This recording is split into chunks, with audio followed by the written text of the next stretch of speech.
Hello friends, welcome to my channel English reader पर आप सभी का एक बार फिर से स्वागत है। आज मैं आपके लिए न्यूज़पेपर लेकर आया हूँ। इसकी आपने करेंगे रीडिंग और वर्ड टू वर्ड हिंदी देखेंगे। हर एक शब्द की मैं यहाँ पे हिंदी बताऊँगा।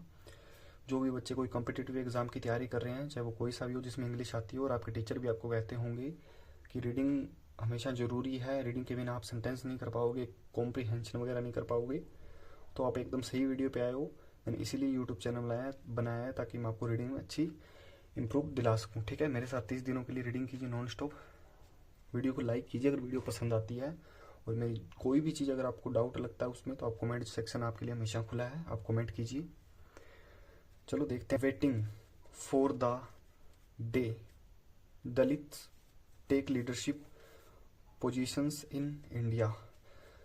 देखो, हेडलाइन होती है ना, ये हेडलाइन ये जल्दी से समझ में नहीं आती, क्योंकि इसमें is am are was were नहीं दिए होते, क्योंकि हम उनको जोड़ के आगे सेंटेंस बना पाते हैं। ठीक है, इसलिए इनमें वो दिए नहीं होते, और ये जितना मैं आपको पढ़ाऊंगा ये सारा इसमें इन्होंने समाहित कर दिया है। ठीक है, तो ये छोटा कर दिया बिल्कुल भी।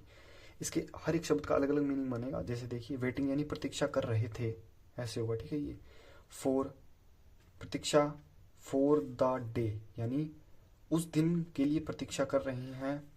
दलित टेक लीडरशिप, जब दलित लेंगे लीडरशिप पोजीशंस यानी स्थान ग्रहण करेंगे इन इंडिया में, यानी जब दलित है जो इंडिया में, जो लोग बैकयार्ड के हैं, जैसे ओबीसी एसटी एससी के जो लोग हैं, वो लीडरशिप लेंगे, यानी अच्छे अच्छे जो जिले हैं उनमें अपना नेतृत्व करेंगे, जैसे मंत्री पद पे होंगे।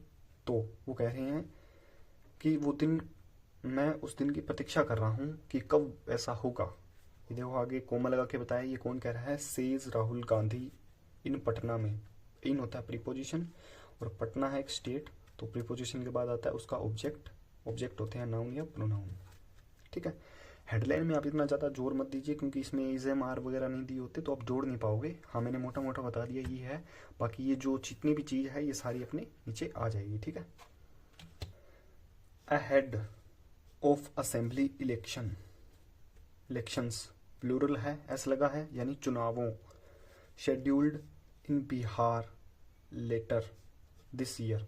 ठीक है, अहेड यानी अहेड का अर्थ होता है पहले भी होता है और सामने भी होता है। ठीक है, सेंटेंस के हिसाब से उसका मीनिंग देखेंगे। अहेड यानी अहेड ऑफ असेंबली इलेक्शन, यानी असेंबली यानी विधानसभा, इलेक्शंस यानी चुनावों, विधानसभा चुनावों के पहले। ऑफ होता है काकी के। ठीक है, विधानसभा चुनावों के पहले। शेड्यूल्ड इन बिहार, कौन से चुनाव? इलेक्शंस, अनुसूचित जाति है जो, उसके इलेक्शनों से पहले, जो कब है? इन लगा के दिया है बिहार में। लेटर दिस ईयर, इस साल के आखिरी में। लेटर का होता है आखिरी पर्सन, जैसे आपने ग्रामर पढ़ी होगी।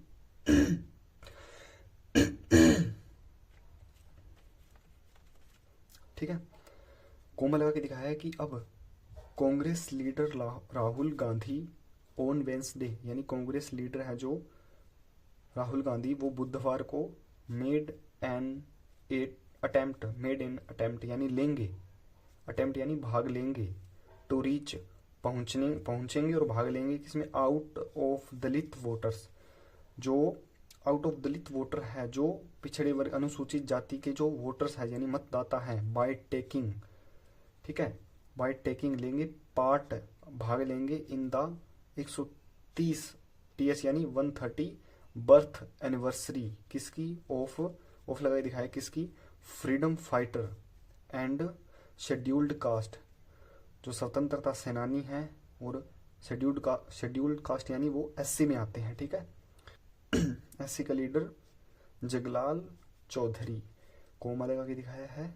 आगे देखेंगे, पहले ये देखेंगे कि अपोजिशन के जो लीडर हैं वो राहुल गांधी, वो वेंसडे को made in at attempt to reach, पहुंचकर भाग लेंगे, टू दलित वोटर्स यानी दलित वोटर्स के यहाँ, बाय टेकिंग लेते हुए पार्ट यानी हिस्सा, इन द 130 बर्थ एनिवर्सरी यानी 130वीं जयंती पर, ऑफ फ्रीडम फाइटर, जो एक फ्रीडम फाइटर था जगलाल चौधरी। ठीक है, जो जगलाल चौधरी था, उसके 130वीं बर्थ पर राहुल गांधी ने वहां पहुंचकर भाग लिया था और ये बात कही थी। ठीक है,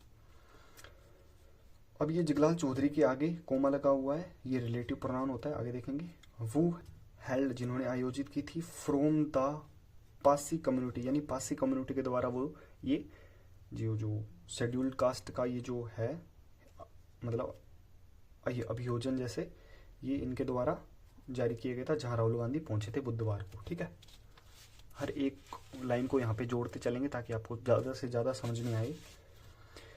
एड्रेसिंग, एड्रेसिंग होता है संबोधित करना। संबोधित कर रहे थे the gathering at SK memorial hall in Patna में।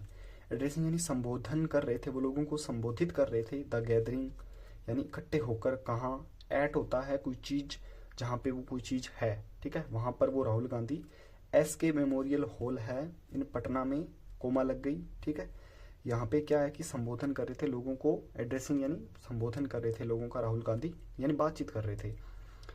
The leader of opposition in Lok Sabha said, अब ये इतना बड़ा अगर आप ग्रामर के तौर पे देखोगे तो ये है सब्जेक्ट।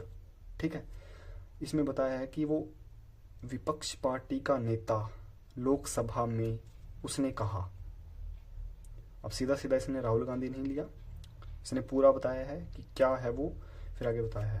आगे देखिए, ही वॉज वेटिंग, वो इंतजार कर रहे हैं। अब ये जो हेडलाइन में जो जो चीज अपने पढ़ी थी वो यहाँ पे इन्होंने दोहराई है, लेकिन इज एम आर वगैरह सब में लगा के दिखाई है। ठीक है, ही वॉज, देखो वाज आ गया ना, ही वॉज वह प्रतीक्षा कर रहे थे, यानी कर रहे हैं, वाज लगा है, कर रहे हैं।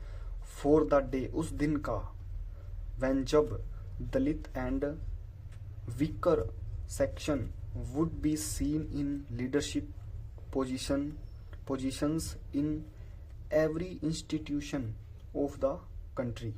ठीक है, इसको ध्यान से देखेंगे। राहुल गांधी प्रतीक्षा कर रहे हैं उस दिन की जब दलित या कमजोर वर्ग के जो लोग हैं वो वुड बी सीन, यानी would be seen in leadership, वो लीडरशिप में होंगे, यह देखेंगे राहुल गांधी लीडरशिप पोजीशन पर होंगे। इन एवरी, हर एक इंस्टीट्यूशन यानी संस्था, हर एक संस्था में दलित के लोग हों, वैसा देखना चाहते हैं। ऑफ द कंट्री यानी हमारे देश में। ठीक है, आई वॉन्ट टू सी, मैं चाहता हूं देखना, द डे, उस दिन को, व्हेन जब, the owner of the top 10 companies of the country are from Dalit. इसको ध्यान से देखेंगे। आई वॉन्ट, वॉन्ट का तो चाहता, और यहाँ पे अगर ई लग जाए तो उसका मतलब होता है जाना, यानी गो, वेंट, गो की फॉर्म है वो, और ये वॉन्ट होता है चाहना। मैं चाहता हूँ, टू सी होता है देखना, द डे यानी उस दिन को, व्हेन यानी जब, द ओनर यानी मालिक, ओनरशिप होता है मालिक। ठीक है, मालिकाना हक, ओनर्स यानी मालिक बने, of the top 10 companies of the country, जो देश की जो टॉप 10 कंपनीज हैं उनके मालिक बने। ठीक है, ये जो बैकयार्ड SC के लोग हैं कह रहे हैं दलित कम्युनिटी के कि वो मालिक बने, मैं ऐसा देखना चाहता हूँ। टॉप 10 कंपनीज के जो भारत की हैं, आर फ्रॉम दलित, देखो आ गया ना, आर फ्रॉम दलित यानी दलित लोगों को मैं देखना चाहता हूँ, ऐसे होगा। ठीक है, ट्रिबल होता है आदिवासी। ठीक है, ट्रिबल कम्युनिटीज यानी आदिवासी कम्युनिटीज, एंड बैकयार्ड क्लासेस यानी पिछड़ा वर्ग। ठीक है, आई एम फाइटिंग, मैं लड़ रहा हूं, to achieve this goal and will continue to fight, he said. अब इंग्लिश में क्या होता है कि लास्ट वाला चीज है ही सेड, उन्होंने कहा। हिंदी में अगर देखोगे तो ऐसे होगा, उन्होंने कहा ये। ठीक है, इंग्लिश में क्या होता है, पहले बात कर दी होती है, बाद में बताया होता है कि इन्होंने कहा। तो यहाँ से देखेंगे, जो टेरिबल कम्युनिटीज है यानी पिछड़ा वर्ग है, एंड बैकयार्ड क्लासेस जो अनुसूचित जाति के जो पिछड़े लोग हैं, आई एम फाइट, मैं लड़ रहा हूँ, टू अचीव होता है कोई गोल हासिल करना या कुछ पाना अचीव पाने के लिए, दिस गोल, इस लक्ष्य को, एंड विल, मैं रहूंगा कंटिन्यू, विल होता है गागी, फ्यूचर का सेंस देता है कि मैं फ्यूचर तक कंटिन्यू टू फाइट, लड़ता रहूंगा। ठीक है, इनके लिए, ही सेड, राहुल गांधी ने कहा। Second visit in a month यानी दूसरी बार दौरा, इन ए मंथ यानी इस महीने में दूसरी बार दौरा। ठीक है, this was mister Gandhi's second visit to Bihar within a month after attending a conference of safeguarding constitution in Patna on January 18। ठीक है, दिस वॉज, यह था मिस्टर गांधी का, पोस्ट ऑफ यस लगा है काकी के, मिस्टर गांधी का सेकंड यानी दूसरा दौरा टू बिहार, बिहार में मिस्टर गांधी का ये दूसरा दौरा है। विदिन, विदिन यानी होता है इसके अंदर या इसके भीतर, ए मंथ यानी एक महीने के अंदर ये दूसरा दौरा है राहुल गांधी का। आफ्टर अटेंडिंग, अटेंडिंग करने के बाद, यानी जो कॉन्फ्रेंस अटेंड कर रहे थे या कोई भी चीज़ होती है, कॉन्फ्रेंस तो यहाँ पे लिखा है, कोई भी चीज़ अटेंड कर रहे थे यानी भाग ले रहे थे एक कॉन्फ्रेंस, यानी कॉन्फ्रेंस के बाद ऑन सेफ गार्डिंग यानी रक्षा करना, कॉन्स्टिट्यूशन संविधान की रक्षा करना, इन पटना, पटना में जनवरी 18 को। ठीक है, ऐसे होगा। दूसरा दौरा था राहुल गांधी का और वे कॉन्फ्रेंस में सेफ गार्डिंग कॉन्स्टिट्यूशन संविधान की वो बात कर रहे थे। कांग्रेस लीडर डबल डाउन, ठीक है, ऑन द नीड, यानी कांग्रेस लीडर हैं जो, उनको डबल डाउन यानी दो गुना तेज, ठीक है, ऐसे हुआ, दो गुना तेजी से, ऑन द नीड उनको जरूरत है, double down on the need जरूरत है, फॉर ए नेशन वाइड यानी देश का जो विस्तृत भाग है ऐसे टाइप में, यानी सार्वजनिक। ठीक है, कास्ट सेंसस जाति जनगणना, टू नो, नो होता है जानना, to exact number of people belonging to the weaker section, sections यानी एस लगा है, प्लूरल यानी अलग अलग चरणों। दोबारा देखेंगे इसको, नेशन वाइड यानी विस्तृत कास्ट सेंक्शन, कास्ट सेंसस, ठीक है, जाति जनगणना, टू जानने के लिए, the exact number of people यानी लोगों का एग्जैक्ट यानी एकदम सही नंबर जानने के लिए जाति जनगणना जरूरी है। उसको राहुल गांधी क्या की फोर्स कर रहे हैं उस चीज के लिए। आप देखा ना, डबल डाउन वो यूज किया था वर्ड, वो इसी के लिए था। ठीक है, people belonging to the weaker section, जो वीकर सेक्शन से बिलोंग करते हैं, वीकर सेक्शन यानी कमजोर तबके से, उनका जाति जनगणना करवाया जाए।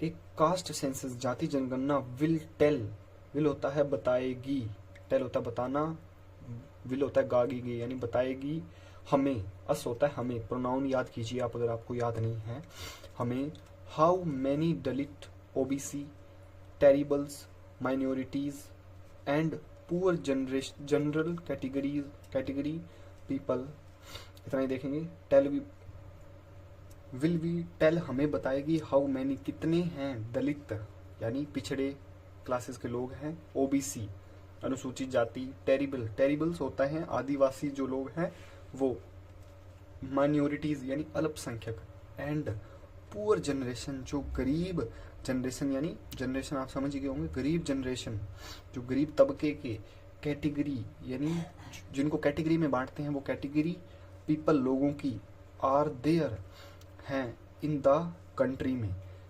अब इसका पूरे का आपको मीनिंग बता देता हूँ कि ये कहना चाहते हैं कि कास्ट सेंसस हमें जरूरी है क्योंकि उससे पता चल जाएगा, और कास्ट सेंसस यानी जाति जनगणना हमें बताएगी कि हाउ मैनी कितने दलित हैं, ओबीसी हैं, आदिवासी हैं, अल्पसंख्यक हैं और गरीब तबके के हैं, उनकी कैटेगरी कितनी है, ठीक है, लोगों की, आर देयर इन द हमारे देश में, ये जाति जनगणना हमें बताएगी। एक तो जनगणना होता है, एक होता है जाति जनगणना, ठीक है, कास्ट सेंसस बोलते हैं जिसको।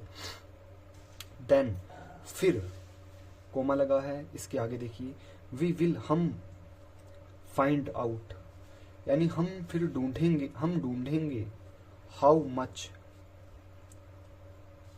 मच कितना, पार्टिसिपेशन यानी भागीदारी है, दोज यानी जो बात हुई थी इनके लिए ये प्रोनाउन लगते हैं, दोज उनकी, उन लोगों की, हैव थी इन द इंस्टीट्यूशंस यानी संस्थान में, ऑफ द कंट्री यानी भारत में जो भी सरकारी जॉब्स वगैरह निकलती है, संस्थान है, इंस्टीट्यूशन है, ठीक है, उनमें इनकी भागीदारी कितनी है, फिर हम वो देखेंगे। ठीक है, इसमें माना कि थोड़े बड़े वर्ड हैं लेकिन मीनिंग उनका सेम ही है, जैसे 10 एक वर्ड हैं ज़्यादा से ज़्यादा, आप उनको नोटबुक में लिखिए और डेली रूटीन में उनको याद कीजिए सुबह से शाम, जैसे सुबह आपको टाइम मिला, शाम को आपको टाइम मिला, एक बार रीडिंग कर लीजिए, फिर आप ये वीडियो दोबारा देख लीजिए। मैं हमेशा अपनी वीडियो में कहता हूँ कि वीडियो अगर आपने पूरी देख ली है, एक बार आप वीडियो को और देखिए, ठीक है। क्योंकि एक बार में हमें ये नहीं है कि सारा कुछ समझ में आ जाएगा, मेरे को भी नहीं आता एक बार में, ठीक है। मैं भी हर चीज़ों को दोबारा देखता हूँ भी हाँ ये क्या कहना चाहता है, ठीक है। आप भी 2 बार देखिए, जिससे आपको पूरी क्लैरिटी मिलेगी। और जो भी चीज़ आपको समझ में नहीं आई है, सर ये क्या है, इसका मीनिंग क्या है, ये क्या है, इसको मतलब इसको जोड़ने के बाद इसका मीनिंग क्या हो जाता है, पहले क्या था, आपके लिए कमेंट सेक्शन हमेशा खुला है। आप कमेंट कीजिए, मैं आपका रिप्लाई ज़रूर करूँगा, ठीक है। और ऐसे जुड़े रहिए मेरे साथ। और मेरे चैनल पर अगर पहली बार आए हो तो चैनल को सब्सक्राइब करना मत भूलना, क्योंकि मैं रीडिंग के रिगार्डिंग ऐसे ही वीडियो और डालता रहूँगा, जिससे आपकी रीडिंग अच्छी हो जाएगी, ठीक है। तो मिलते हैं अगली वीडियो में, तब तक के लिए बाय बाय सभी को।